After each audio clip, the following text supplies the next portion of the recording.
রব্বানা লাকাল হামদ হামদান কাসীরা তাইয়িবান মুবারাকান ফীহি ইয়া রাব্বি লাকাল হামদু কামা ইয়ানবাগি লিজালালি ওয়াজহিকা ওয়া আযীমি সুলতানিকা। আল্লাহ রাব্বুল আলামিন আজকের মাহফিলকে কবুল করুন। আল্লাহ তাআলা হেদায়েতমূলক আলোচনা আমাদের পেশ করার তৌফিক দান করুন। কোরআন সুন্নাহর নূর দিয়ে আল্লাহ তাআলা আমাদের অন্তরগুলোকে আলোকিত করে দেন। বর্তমান সময়ে ফিতনা এমন পর্যায়ে ছড়িয়েছে, ১৫০০ বছর আগে নবী করিম সাল্লাল্লাহু আলাইহি ওয়াসাল্লাম শেষ জামানার ফিতনা সম্পর্কে উম্মাহকে সতর্ক করেছেন। নবী করিম সাল্লাল্লাহু আলাইহি ওয়াসাল্লাম বলেছেন, লা ইয়াতিয়ান্না আলান নাসি জামানুন, অচিরেই মানুষের উপরে এমন একটা সময় আসবে, সে সময় মানুষ ঈমান রক্ষা করা এতটা কঠিন হবে,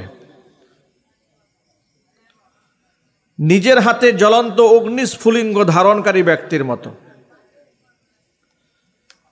কাল কাবিদি আলাল জামারি, জ্বলন্ত অগ্নি আগুন হাতের মধ্যে রাখা যতটা কঠিন হবে, ব্যক্তির ঈমান রক্ষা করা ঠিক ততটা কঠিন হয়ে দাঁড়াবে। শেষ জামানার সম্পর্কে নবী করিম সাল্লাল্লাহু আলাইহি সাল্লাম বলেছেন, সুদের ভয়াবহতা এত অধিক পরিসরে ছড়িয়ে পড়বে, এমন কোনো পেট থাকবে না যে পেটে সুদ ঢুকবে না।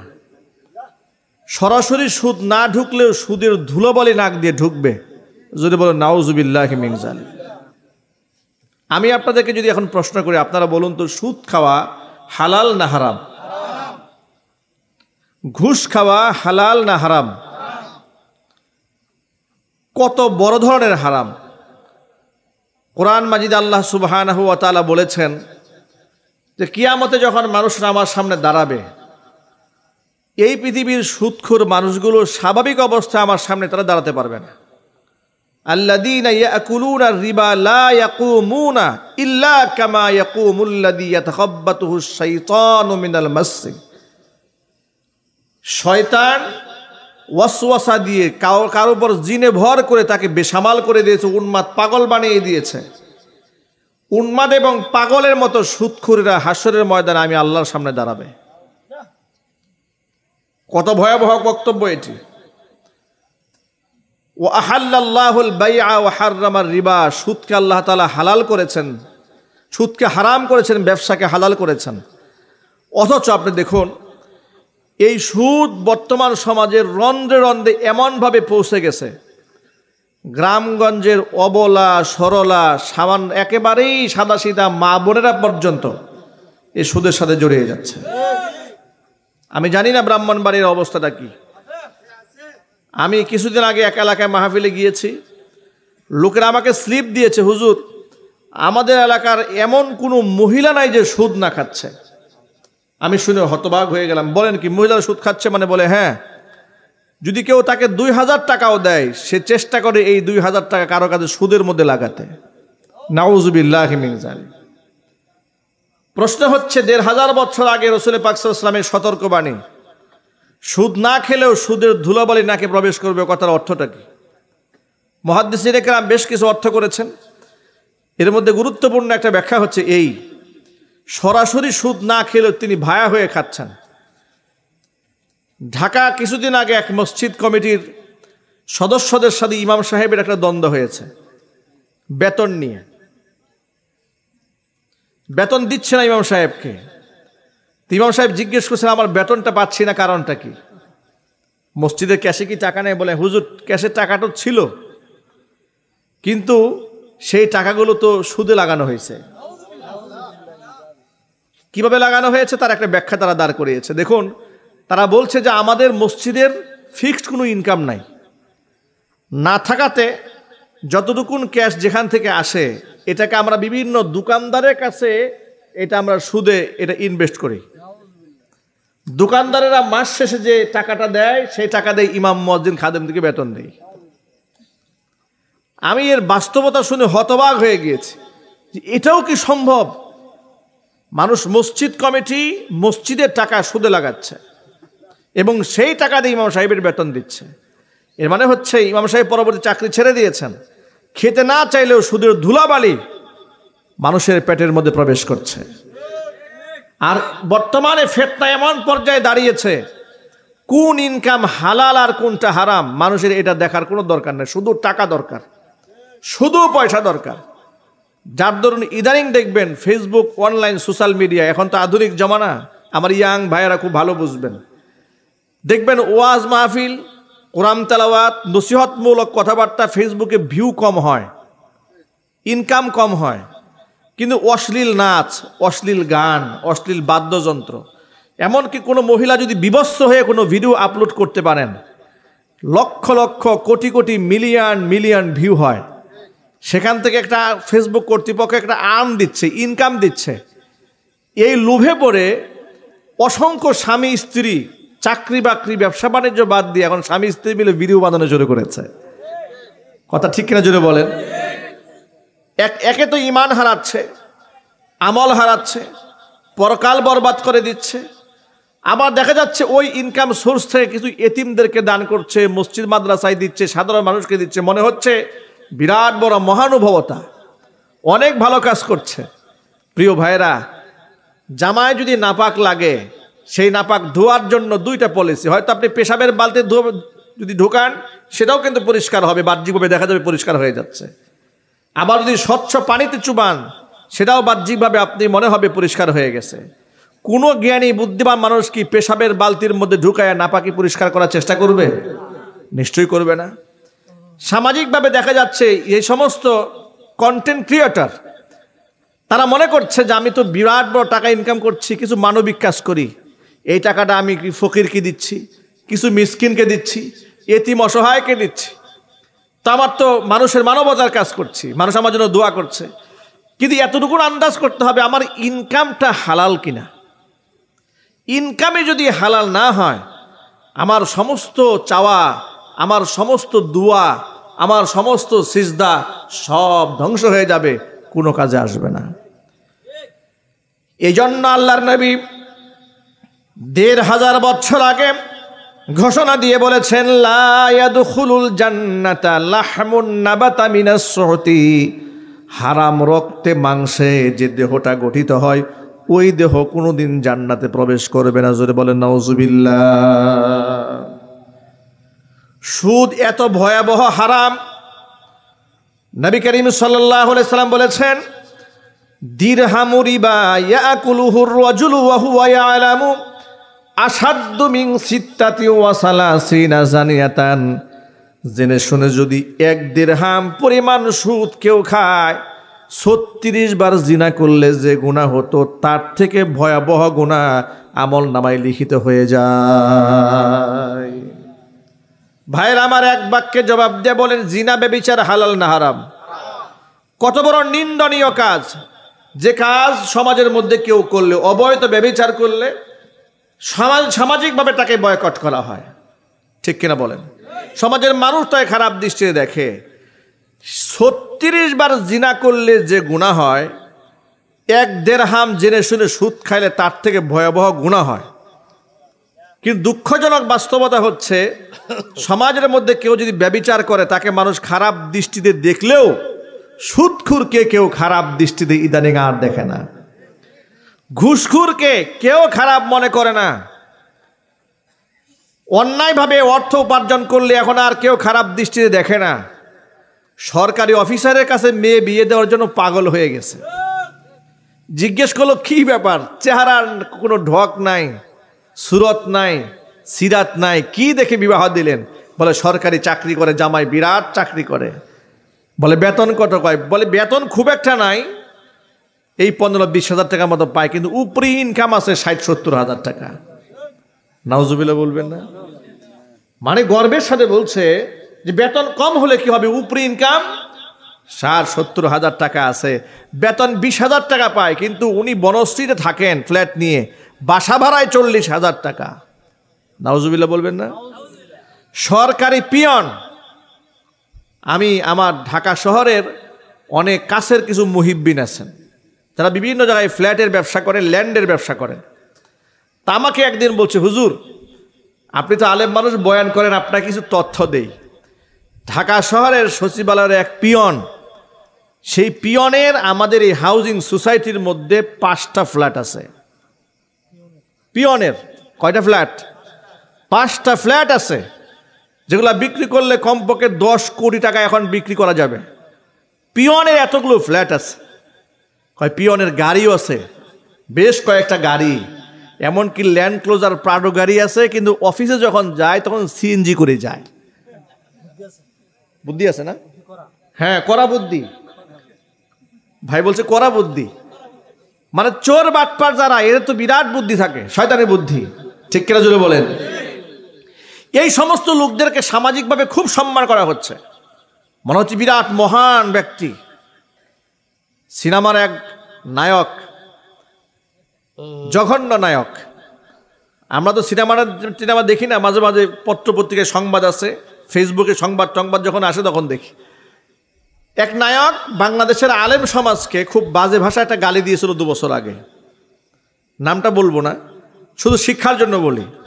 গোটা দেশ থেকে আলেমরা তার বিরুদ্ধে বক্তব্য দিয়েছে, তাকে সতর্ক করেছে, সমালোচনাও করেছে। আবার কিছু কিছু লোকেরা তাকে ফাসেক, ফুজ্জার, মুনাফেক ইত্যাদি গালিগালাজ করেছে।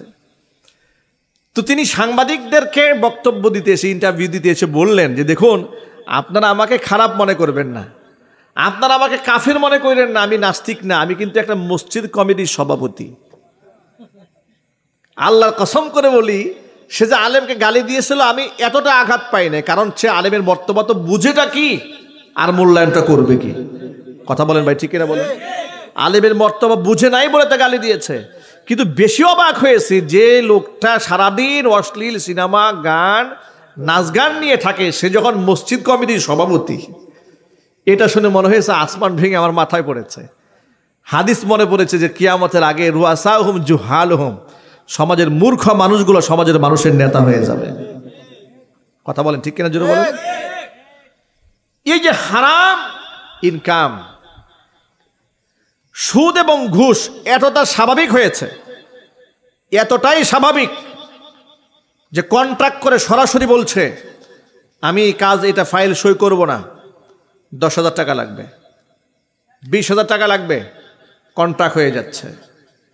এই যে আপনারা দেখেছেন না, আপনারা তো এখন সচেতন। 3-4 দিন আগে সংবাদ পেয়েছেন, বাংলাদেশের সাবেক ভূমিমন্ত্রী সাইফুজ্জামান, তিনি ইংল্যান্ডে 500-র উপরে বাড়ি করেছেন। কতগুলোর উপরে? 500-র উপরে। দুবাইতে বাড়ি কিনেছেন, পৃথিবীর বিভিন্ন দেশে কিনেছেন। পৃথিবীর বিভিন্ন দেশে শত শত বাড়ির মালিক হাজার হাজার কোটি টাকা দেশ থেকে বিদেশে পাচার করে নিয়ে গেছেন।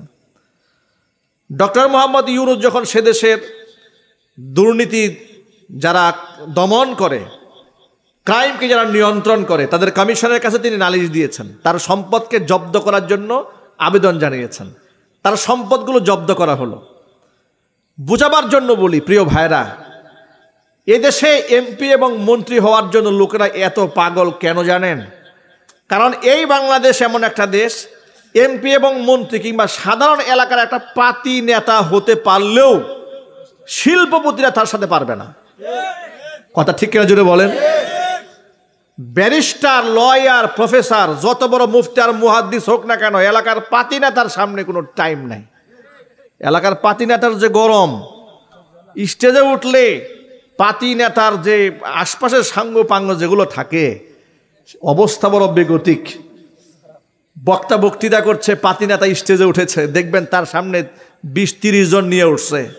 অজু নাই, গোসল নাই, নামাজ নাই, কালাম নাই, টাকনুর নিচে কাপড়, একটু আগে বিড়ি টাইনে আসছে, পুরা স্টেজ দুর্গন্ধে ভরে গেছে। বলে স্যার খুব ব্যস্ত, হুজুর মাইকটা একটু দেন, স্যারে একটু বক্তব্য দিয়ে চলে যাবে। এরপরে হুজুরের বক্তব্য ব্রেক দিয়ে স্যারে মাইকটা হাতে নিয়েছে, মাইক্রোফোন হাতে নিয়েছে। নেবার পরে স্যারে এমন একটা সালাম দিয়েছে, সালাম শুনে পাবলিক হাসতে হাসতে দম বন্ধ হয়ে মারা যাচ্ছে। বাস্তবতা আছে না নাই? মানে স্যারের অজু নাই, গোসল নাই, নামাজ নাই, রোজা নাই, কিন্তু বক্তব্য, আলেমের বক্তব্য বন্ধ করে স্যারের বক্তব্য দিতে হবে। কথাটা কেন বললাম, বাস্তবতা একটু মিলায় নেন। অসাধু লোকেরা বুঝতে পেরেছে রাজনীতি এমন একটা ময়দান, যদিও জনসম্মুখে মাইকে বলে আমরা আপনার খাদেম হতে চাই, খেদমত করতে চাই, নির্বাচনের আগে সবাই খাদেম হতে চায়, নির্বাচিত হয়ে গেলে সবাই মনিব হয়ে যায়, ঠিক কিনা? তার সাথে আপনি সহজে দেখা করতে পারবেন না। যে লোকে এসে আপনার সাথে মুয়ানাকে মুসাফা করছে, নির্বাচিত হওয়ার পরে তাকে সালাম দিয়ে জিজ্ঞেস করেন, ভাই আমার চেনেন? না, চিনি না তো। কিন্তু নির্বাচনের আগে সালাম দিতে দিতে কলা গাছেও সালাম দিয়ে বসে আছে, ঠিক কিনা বলেন? সবাইকে চিনে, সবাইকে জানে, সবাই বাবা হয়, খালু হয়, চাচা হয়, দাদা হয়। নির্বাচিত হয়ে গেলে আর কেউ কাউকে চিনছে না। এমন কি তাদের ন্যায্য যে পাওনা, ন্যায্য যে হক, তাদের নামে বরাদ্দকৃত সম্পদ রাষ্ট্র থেকে এনে কুক্ষিগত করে সেই টাকা বিদেশে পাচার করে দিচ্ছে। বাস্তবতা আছে না নাই?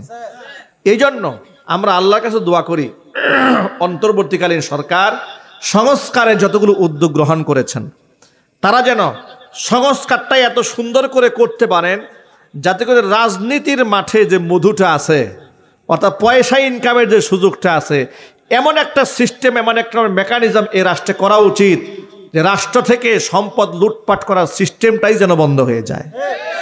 কথা ঠিক কিনা জুড়ে বলেন? রাজনীতির মাঠ থেকে ইনকাম যদি বন্ধ হয়ে যায়, তাহলে দেখবেন যে সমাজে হাজার হাজার পাতি নেতা আছে না, ফেস্টুন দিয়ে শহর ভরে ফেলছে। এই ফেস্টুন আপনারা খুঁজে পাবেন না একটাও। এই ফেস্টুন যে করে, এগুলো নিজের টাকা দিয়ে করে না, আরেকজনের দোকানে চান্দা নিয়ে করছে। কথা বলতে হবে, ঠিক কিনা জুড়ে বলেন? আল্লাহ পাকে দেশকে হেফাজত করে, জুড়ে বলেন আমিন। প্রিয় ভাইয়েরা আমার, কথা প্রসঙ্গে এতগুলো কথা কেন বললাম শোনেন। আল্লাহ তাআলা যেভাবে সুদকে হারাম করেছেন, অনুরূপভাবে আল্লাহ তাআলা ঘুষকেও হারাম করেছেন। নবী করিম সাল্লাল্লাহু আলাইহি ওয়াসাল্লাম বলেছেন, আর রাশি ওয়াল মুরতাশি লা ইয়াদখুলুল জান্নাতা। যে ব্যক্তি সুদ নেয়, যে ব্যক্তি ঘুষ গ্রহণ করে, আর যেই ব্যক্তি ঘুষ দেয়, উভয়ে জাহান্নামী। আল্লাহ নবী সাল্লাল্লাহু আলাইহি ওয়াসাল্লাম বলেছেন, এর একটাও জান্নাতে প্রবেশ করবে না। যদি বলেন নাউজুবিল্লাহ। ঘুষ দাতা এবং গ্রহীতা উভয়ে জাহান্নামের আগুনে পড়বে। সুদ যে ব্যক্তি নেয়, সুদ যে ব্যক্তি দেয়, সুদ যে ব্যক্তি লেখে, সুদ যে ব্যক্তি সাক্ষী হয়, এই চার প্রকার ব্যক্তির উপরে নবী করিম সাল্লাল্লাহু আলাইহি ওয়াসাল্লাম লানত দিয়েছেন। একটু জোরে নাউজুবিল্লাহ পড়েন। কথা শুনতে কষ্ট হচ্ছে আপনাদের? মনে রাখবেন এই কথাগুলো। মা আয়েশা রাদিয়াল্লাহু তাআলা আনহা হাদিসের রাবি, তিনি বলেছেন, লানা রাসূলুল্লাহি সাল্লাল্লাহু আলাইহি ওয়াসাল্লাম আকিলার রিবা ওয়া মুকিলাহু ওয়া কাতিবাহু ওয়া শাহিদাহু। চার শ্রেণীর মানুষের উপর নবী সাল্লাল্লাহু আলাইহি ওয়াসাল্লাম লানত দিয়েছেন। এক, আকিলাহু, যেই ব্যক্তি সুদ খায়, ওয়া মুকিলাহু, যেই ব্যক্তি সুদ দেয় মানে খাওয়ায়। তিন নাম্বার, ওয়া কাতিবাহু, যেই ব্যক্তি সুদ লেখে, ওয়া শাহিদাহু, যেই ব্যক্তি সুদের সাক্ষী হয়। এই চার শ্রেণীর মানুষের উপর আল্লাহ রসুলের লানত। চিৎকার দিয়ে এখন নাউজুবিল্লাহ। সুদ এমন ভয়াবহ পাপ, আল্লাহর নবী সাল্লাল্লাহু আলাইহি ওয়াসাল্লাম বলেছেন, লির রিবা সাবউনা জুজান আদনাহা আইয়ানকিহার রাজুলু উম্মা। যেই ব্যক্তি দুনিয়াতে সুদ খায়, সুদের মধ্যে 70টা কবিরা গুনার স্তর আছে। সবচাইতে নিম্ন স্তরের গুনাহ হচ্ছে আইয়ানকিহার রাজুলু উম্মা, ব্যক্তি তার নিজের মায়ের সাথে জিনা করা। যে ব্যক্তি সুদ খায়, সে নিজের মায়ের সাথে জিনা করে। ঘৃণার সাথে, একটু জোরে বলেন নাউজুবিল্লাহ। সেই সুদের সাথে আমাদের কোনো সম্পর্ক থাকবে? আল্লাহ যেন হেফাজত করেন, জোরে করেন আমিন। আপনি কষ্ট করে সংসার চালান প্রিয় ভাইরা, কিন্তু সুদে হাত দেবেন না, রেশওয়াত নেবেন না, ঘুষ নিবেন না, অবৈধ ইনকাম করবেন না। অবৈধ ইনকাম করে কোনো সুখ আছে, শান্তি আছে, সম্মান আছে? দেখুন, যারা বিগত 16 বছর বাংলাদেশের মানুষগুলাকে জিম্মি করে, আলেম ওলামাদেরকে জেলখানায় বন্দি করে, টর্চার করে, রাষ্ট্রের হাজার কোটি টাকার মালিক যারা অন্যায়ভাবে হয়েছে, তাদের জীবন, তাদের বাস্তবতা তো আল্লাহ তাআলা আমাদের চোখের সামনে তুলে ধরেছেন, ঠিক কিনা বলেন? কোরআন শরীফে একটা আয়াত আছে সূরা তাহাতে, আমি মাঝে মাঝে এই আয়াতটা তেলাওয়াত করি, আর আমার মনের মধ্যে এটা নিজে থেকে আমার মধ্যে ইসলাহ আসে যে আল্লাহ তাআলা আমাদেরকে কত সুন্দর সবক দিয়েছেন, কত সুন্দর করে বুঝিয়েছেন। এই পৃথিবীর মানুষ যদি এখান থেকে শিক্ষা গ্রহণ করত। কোরআনের ভাষায় আপনাদেরকে নসিহতটা শোনাচ্ছি। আল্লাহ পাক বলছেন, ওয়ামান আ'রাদ আন যিকরি ফাইন্না লাহু মাঈশাতান দানকা ওয়া নাহশুরুহু ইয়াওমাল কিয়ামাতি আ'মা قال رب لم حشرتني أعمى وقد كنت بصيرا قال كذلك أتتك آياتنا فنسيتها وكذلك اليوم تنسى আল্লাহ পাক বলছেন ওয়ামান আ'রাদ আন যিকরি যেই ব্যক্তি আমার কোরআন থেকে মুখটা ফিরাই নেবে মান আ'রাদা আন যিকরি আই কোরআনি আমার কোরআন বিমুখ জীবন যাপন যে ব্যক্তি করবে ফাইন্না লাহু মাঈশাতান দানকা এই পৃথিবীতে অজস্র সম্পদের মালিক সে হয়েও যেতে পারে কিন্তু তার জিন্দেগিটাকে আমি আল্লাহ সংকীর্ণ বানায় দেব মনের মধ্যে সুখ থাকবে না সংসারে শান্তি থাকবে না রাজনৈতিকভাবে বিরাট প্রভাব দেখা দিলেও মানসিকভাবে তার চাইতে সব জঘন্য তার চাইতে অপরাধ প্রবণতায় আর কেউ ভুগবে না মানে তার গোটা জীবনটাকে আমি আল্লাহ তাআলা সংকীর্ণ বানায় দেব বাস্তব প্রমাণে একটু আমাদের বাংলাদেশের ওই সমস্ত ব্যক্তিদের দিকে একটু তাকায় দেখেন যারা আলেমদেরকে কোমরের মধ্যে রশি লাগিয়েছিল হাতের মধ্যে হ্যান্ডকাপ পরিয়ে মানুষের সামনে লাঞ্ছিত অপমানিত করেছে আছে না নাই এটা জোরে বলতে হবে আলেমের নামে মিথ্যা মামলা দিয়ে বছরের পর বছর অন্ধকার কারাগারে রেখেছে আলেমদেরকে আয়না ঘরে রেখে টর্চার করেছে কষ্ট দিয়েছে চিকিৎসা পর্যন্ত গ্রহণ করতে দেয় নাই যারা এই সমস্ত জুলুম অত্যাচার করেছে একটু তাদের বাস্তব জীবনের দিকে বর্তমান তাকায় দেখেন গোটা পৃথিবীর জমিন আল্লাহ পাক তাদের জন্য সংকীর্ণ বানিয়ে দিয়েছে ঠিক কিনা বলেন তারা নিজের ঘরে বসবাস পর্যন্ত করতে পারে না তারা বিদেশে রিফিউজি হয়ে পড়ে আছে বেঁচেও তারা মরা মানুষের মতো জীবনযাপন করছে কথা ঠিক নেবে ঠিক এটা কোরআন মাজিদের আয়াতের বাস্তব নমুনা ওমান আ'রাদা আন যিকরি ফাইন্না লাহু মাঈশাতান দানকা আমার কোরআন বিমুখ জীবনযাপন করবা পৃথিবী প্রশস্ত হওয়া সত্ত্বেও তোমার জন্য আমি সংকীর্ণ বানাই দেব শুধু কি তাই আল্লাহ পাক বলছেন দুনিয়াবি শাস্তি এটা যে দুনিয়া সংকীর্ণ হয়ে যাবে পরকালীন শাস্তি হবে আরো ভয়াবহ তওবা না করে যদি মারা যায় এর পরকালীন শাস্তি তো আরো ভয়াবহ হয়ে যাবে ওয়া নাহশুরুহু ইয়াওমাল কিয়ামাতি আ'মা কিয়ামতের দিন একে আমি অন্ধ বানিয়ে হাসরের ময়দানে উঠাবো সে দু চোখে কিছু দেখতে পাবে না সে আমাকে ডেকে হাসরের ময়দানে বলবে ক্বালা রাব্বি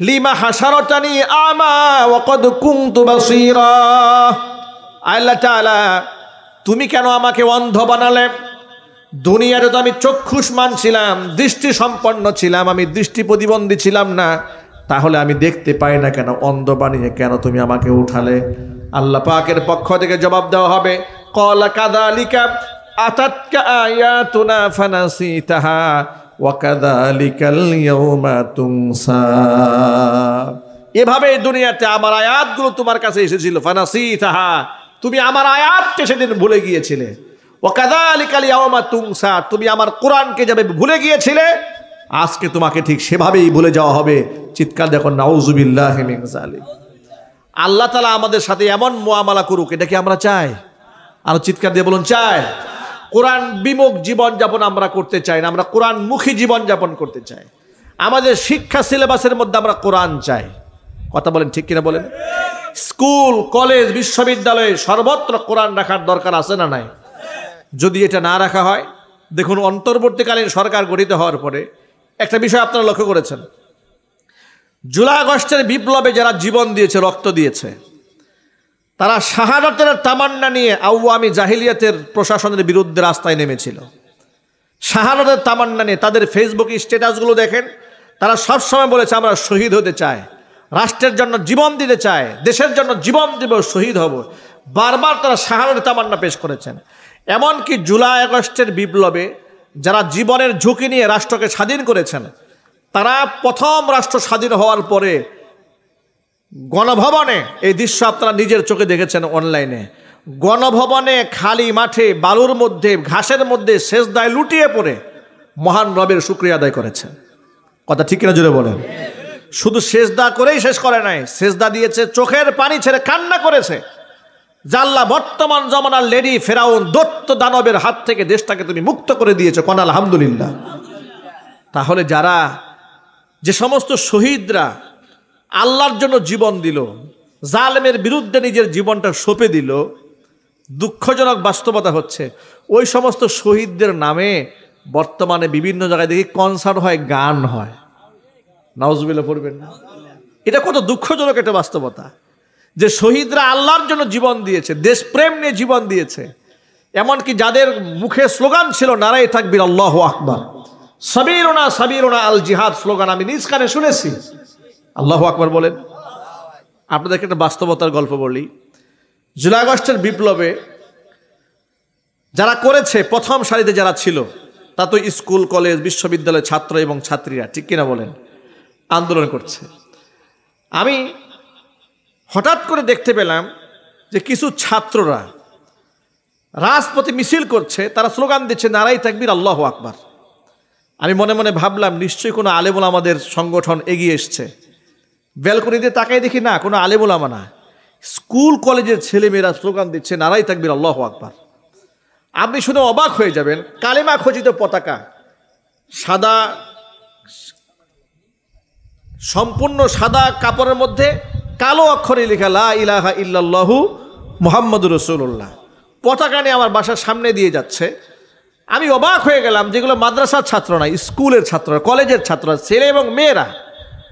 বিশ্বাস করেন আল্লাহু রাব্বিল কাবা, কাবা রবের কসম করে বলছি, ইসলামের হেফাজতকারী আল্লাহ রাব্বুল আলামিন, কোরআনের হেফাজতকারী আল্লাহ রাব্বুল আলামিন। আপনারা আলেম ওলামাদেরকে কোন ঠাসা করতে করতে করতে করতে তাদেরকে জেল দিয়েছেন, জরিমানা দিয়েছেন, মিথ্যা মামলা দিয়েছেন, হামলা করেছেন, এদেরকে আপনারা ফাঁসির মঞ্চে উঠিয়ে দুনিয়া থেকে বিদায় করে দিয়েছেন।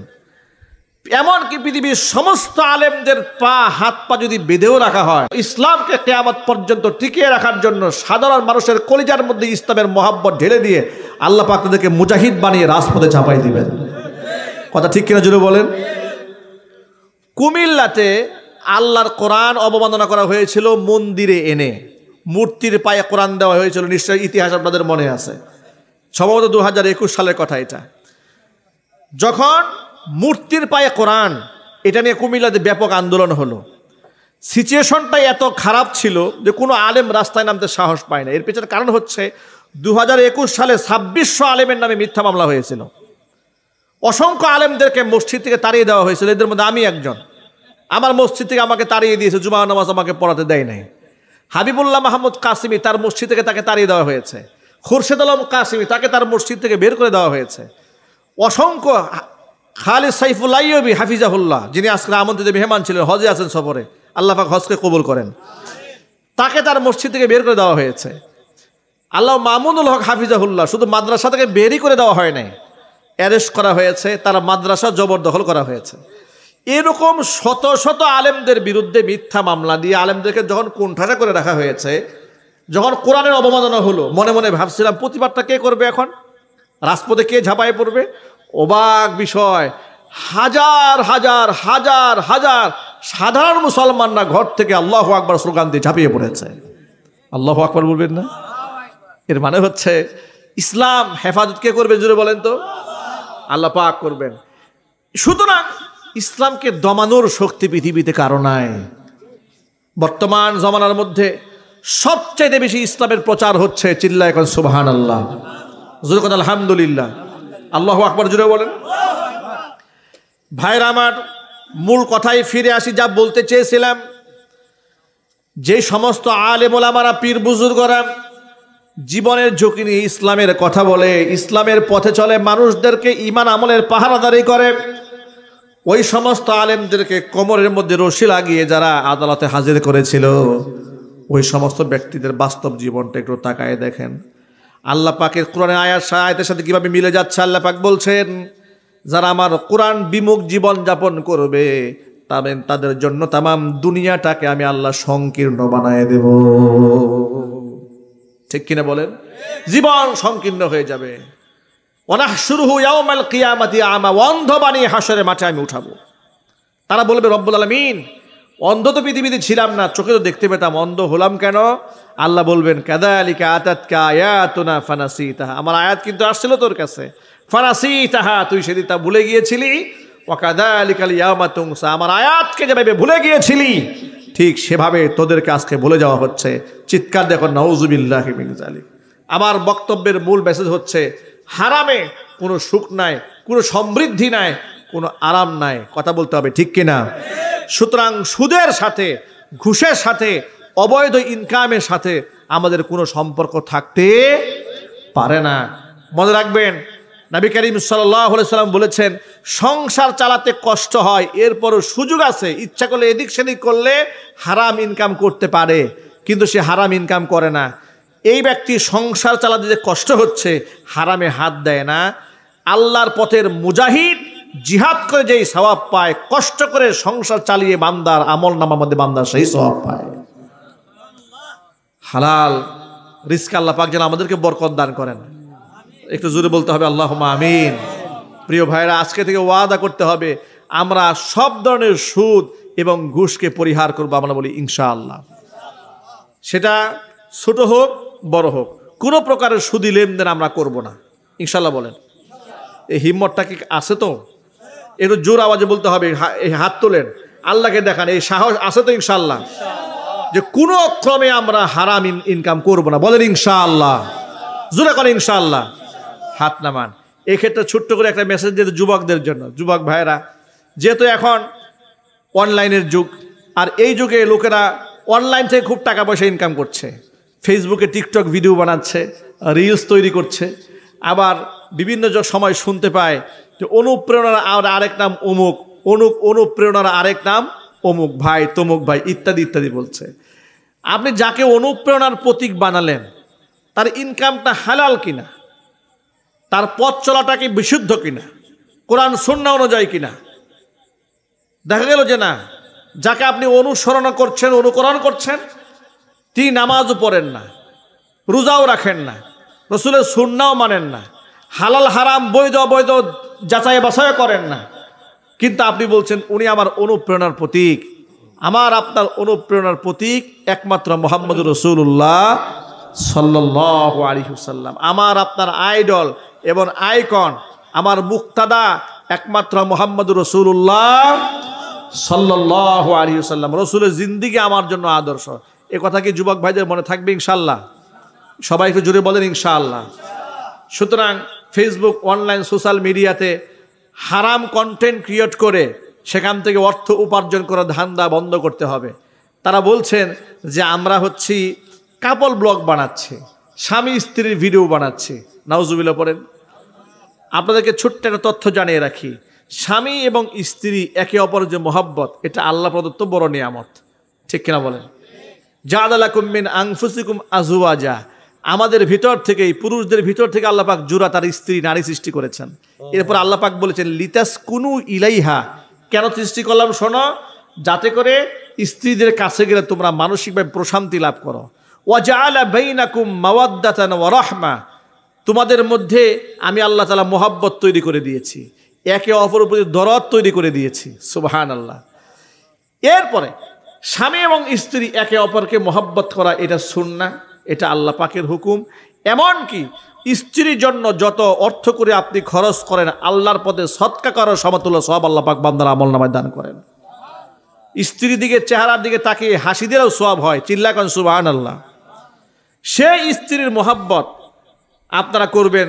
প্রত্যেকে স্বামী তার স্ত্রীর সাথে, স্ত্রী স্বামীর সাথে মোহাব্বত করবে, খুনসুটি করবে, প্রেম ভালোবাসা আদান প্রদান করবেন। এটা অত্যন্ত আভ্যন্তরীণ ব্যাপার। স্বামী এবং স্ত্রীর আপন প্রেম এবং মোহাব্বত ভালোবাসার দৃষ্টান্তগুলো এতটা গোপনীয়, স্বামী তার কোনো বন্ধু বান্ধবের কাছে তার স্ত্রীর প্রেম ভালোবাসার কোনো কথা শেয়ার করতে পারবেন না, হারাম। স্ত্রীও তার কোনো বান্ধবীর কাছে স্বামীর সাথে তার প্রেম ভালোবাসার একান্ত মুহূর্তের কথা শেয়ার করতে পারবেন না, হারাম। সুবহানাল্লাহ। কিয়ামতের ময়দানে সবচাইতে বড় আমানতের খিয়ানতকারী হিসেবে কাকে দাঁড় করানো হবে শোনেন। আল্লাহ নবী সাল্লাল্লাহু আলাইহি ওয়াসাল্লাম বলেছেন, যে স্ত্রী তার স্বামীর সাথে একান্ত মিলনের সময়ের গোপন কথা, কিংবা যেই স্বামী স্ত্রীর সাথে তার প্রেম ভালোবাসার একান্ত মোহাব্বতের গোপন কথা মানুষের কাছে বলে বেড়ায়, কিয়ামতের ময়দানে ওই স্বামী আর স্ত্রীকে এই দুনিয়ার মধ্যে সবচাইতে বড় আমানতের খিয়ানতকারী হিসেবে আল্লাহর দরবারে উঠায় দেওয়া হবে। জোরে কোন নাউজুবিল্লাহ। স্বামী স্ত্রীর প্রেম আদান প্রদান আভ্যন্তরীণ ব্যাপার, এটা পরপুরুষের সাথে শেয়ার করতে নেই, পরনারীর সাথে শেয়ার করতে নেই। এগুলো যারা গল্পের ছলে বলে, কিয়ামতে তারা হাজির হবে পৃথিবীর সবচেয়ে বড় আমানতের খিয়ানতকারী হিসেবে। যদি তাই হয়ে থাকে যে শুধু মুখে বললে আমানতের খেয়ানত হয়, আর সেখানে তারা নিজেরা ভিডিও বানাচ্ছে, স্বামী স্ত্রী হাসাহাসি করছে, এক বিছানায় শুচ্ছে, গোসল করছে, সব তারা ভিডিও বানিয়ে লক্ষ কোটি মানুষের সামনে তা প্রচার করছে, মিলিয়ন মিলিয়ন মানুষ তা দেখছে, আনন্দ উপভোগ করছে, তারা এখান থেকে 2টা পয়সা ইনকাম করছে। ঘৃণা সাথে কোন নাউজুবিল্লাহি মিন যালিক। রিজিক মনে রাখবেন, রিজিক এটা আল্লাহর পক্ষ থেকে বরাদ্দ। আপনার জন্য বরাদ্দ কিন্তু রিজিক যা আছেন এর থেকে বেশি খাওয়ার কোনো সুযোগ আছে? আমার জন্য বরাদ্দ কিন্তু যতটুকু আছে এর থেকে বেশি খাওয়ার কোনো সুযোগ আছে? কোনো সুযোগ নাই। কোরআন মাজিদ আল্লাহ রাব্বুল আলামিন বলে দিয়েছেন, আল্লাহু ইয়াবসুতুর রিজকা লিমান ইয়াশাউ ওয়া ইয়াকদির। আমি যাকে খুশি রিজিককে প্রশস্ত বানায় দেই, যার থেকে খুশি কমায় রাখি। আবার অন্য আয়াতে আল্লাহ বলেছেন, ওয়ামা মিন দাব্বাতিন ফিল আরদি ইল্লা আলাল্লাহি রিজকুহা। পৃথিবীর মধ্যে এমন কোনো বিচরণশীল প্রাণী নাই যার রিজকের দায়িত্ব আমি আল্লাহ নিজ হাতে গ্রহণ করি নাই। এত বড় তিমি মাছ সমুদ্রে থাকে, তার কোনো ব্যাংক অ্যাকাউন্ট নাই, ব্যাংক ব্যালেন্স নাই, কে খাওয়ান? জোরে বলুন, কে খাওয়ান? এই যে বনের মধ্যে বাঘ থাকে, এদের কোনো ব্যাংক নাই, ঠিক কিনা বলেন? কিন্তু ক্ষুধার যন্ত্রণায় অনশন ধর্মঘট চালু করে লোকালয়ে চলে আসছে, এমন কোনো ঘটনা আছে নাকি? কে খাওয়ান? আল্লাহ পাক খাওয়ান। একটা তিমি মাছে যা খায় এই পুরা গ্রামের মানুষ তা খায়? সুবহানাল্লাহ বলবেন না? এই পুরা এলাকার মানুষ এতগুলো মাছ খায় না যতগুলো মাছ তিমি মাছ একা খাচ্ছে। কে খাওয়াচ্ছেন? আল্লাহ পাক খাওয়াচ্ছেন। যদি আল্লাহ পাক এই ধরনের ছোট্ট ছোট্ট প্রাণীদেরকে, যাদের কোনো মর্যাদা নাই, মর্তবা নাই, সৃষ্টিগুলোর মধ্যে শ্রেষ্ঠ আশরাফুল মাখলুকাত মানুষ, আল্লাহ রাব্বুল আলামিন তাকে খাওয়াবেন না? তার রিজিক আল্লাহর পক্ষ থেকে বরাদ্দ হয়ে আছে না? আলহামদুলিল্লাহ বলেন। আচ্ছা, যারা এই হাজার হাজার কোটি টাকা মেরে নিয়ে গেল, এই টাকা তারা ভোগ করতে পারবে? খেতে পারবে? তার জন্য যতটুকু বরাদ্দ ঠিক ততটুকু তিনি খেতে পারবেন। সর্বশেষ 3.5 হাত মাটি সবার জন্য বরাদ্দ, বাস এতটুকুন জায়গা নিয়ে তিনি দুনিয়া থেকে চলে যাবেন। তাহলে এই হাহতাশ, এই পেরেশানি, এই ঝগড়া, এই হিংসা, এই জিঘাংসা সব পরিহার করতে হবে। আল্লাহ যেন তৌফিক দান করে। জোরে কোন আমিন। আমার এগুলো আপনাদের সামনে বলার মূল উদ্দেশ্য হলো, যুবক ভাইরা সাবধান হয়ে যান। এই কাপল ব্লগ দেখছেন আর বলতেছেন, আহারে অমুকে মাসে 10 লাখ টাকা ইনকাম করছে, কেউ 15 লক্ষ টাকা মাসে ইনকাম করছে, 20 লক্ষ টাকা ইনকাম করছে, সুবহানাল্লাহ। অতএব অনুপ্রেরণার অমুক, অমুক প্রেরণার ভাই হচ্ছেন অমুক, না, এগুলো বলা যাবে না।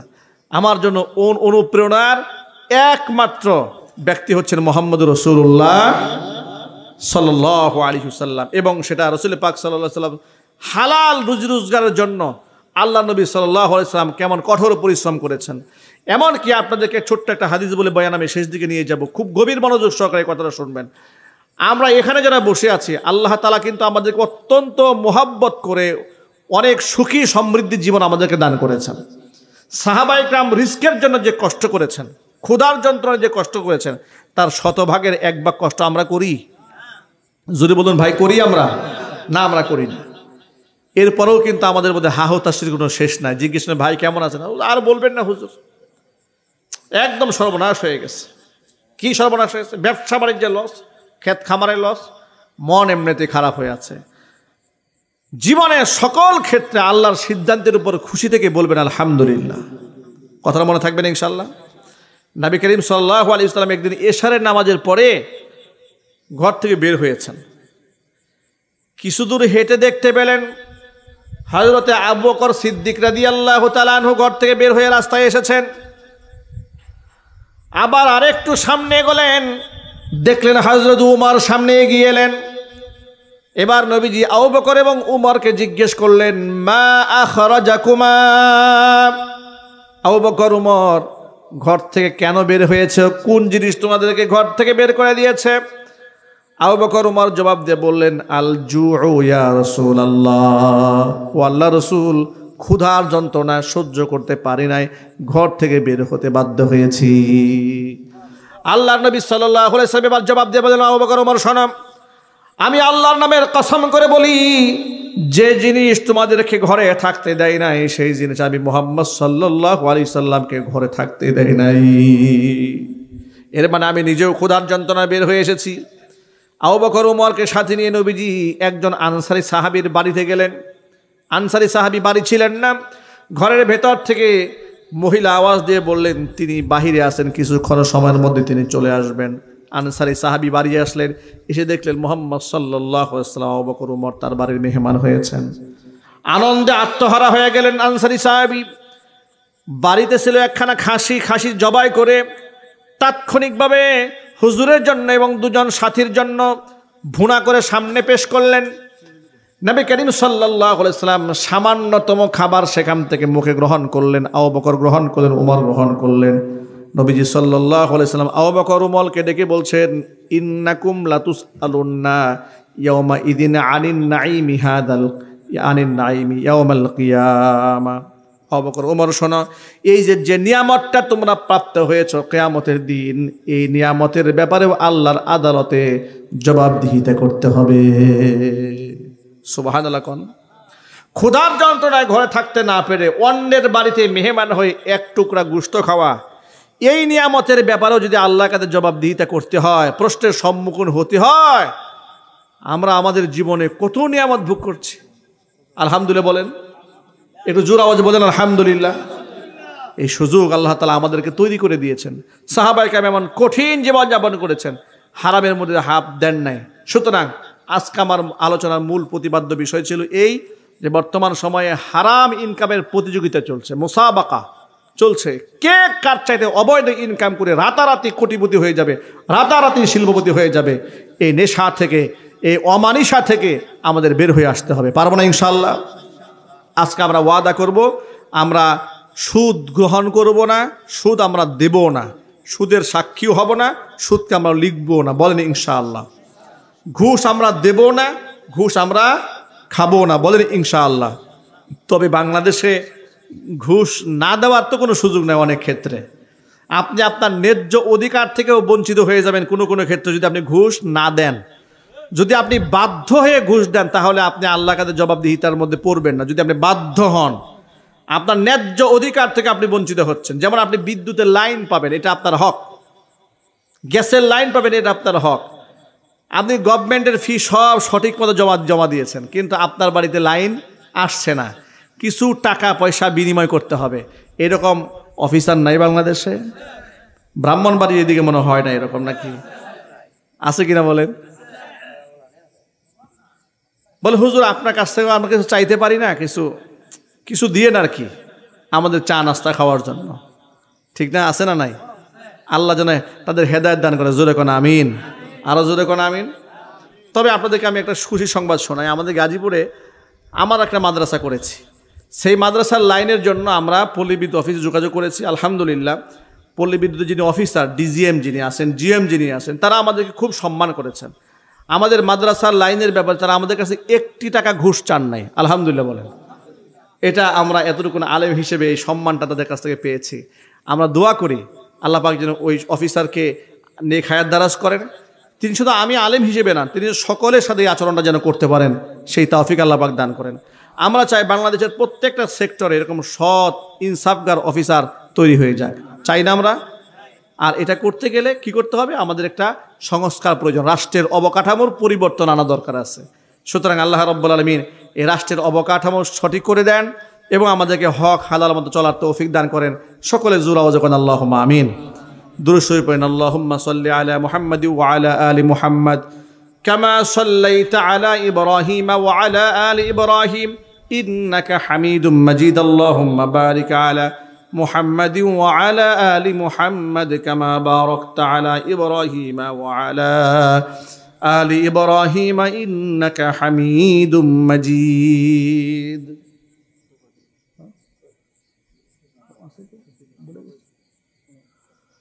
الحمد لله رب العالمين ربنا ظلمنا أنفسنا وإن لم تغفر لنا وترحمنا لنكونن من الخاسرين ربنا لا تزغ قلوبنا بعد إذ هديتنا وهب لنا من لدنك رحمة إنك أنت الوهاب رب العالمين গভীর রজনীকে কোরআন সুন্নাহ থেকে আলোচনা করে তোমার শাহী দরবারে হাত দুখানা বাড়িয়ে দিয়েছি মেহেরবানি করে আলোচনার ভুল বেয়াদবি ক্ষমা করে সওয়াবের হাদিয়াটুকুন কবুল করে মঞ্জুর করে সোনার মদিনায় তোমার হাবিবের রওজা মুবারকে পৌঁছিয়ে দাও तमाम পৃথিবীর মাটির নিচে যত মুমিন মুমিনাত মুসলিমিন মুসলিমাত চিরবিদায় হয়ে চলে গেছেন তাদের আরওয়াহের উপর সওয়াবের হাদিয়াগুলো পৌঁছিয়ে দাও আমাদের মা বাপ যাদের দুনিয়ার জমিন থেকে চলে গেছেন মা বাবার কবরগুলোকে জান্নাতের টুকরায় পরিণত করে দাও রব্বুল আলামিন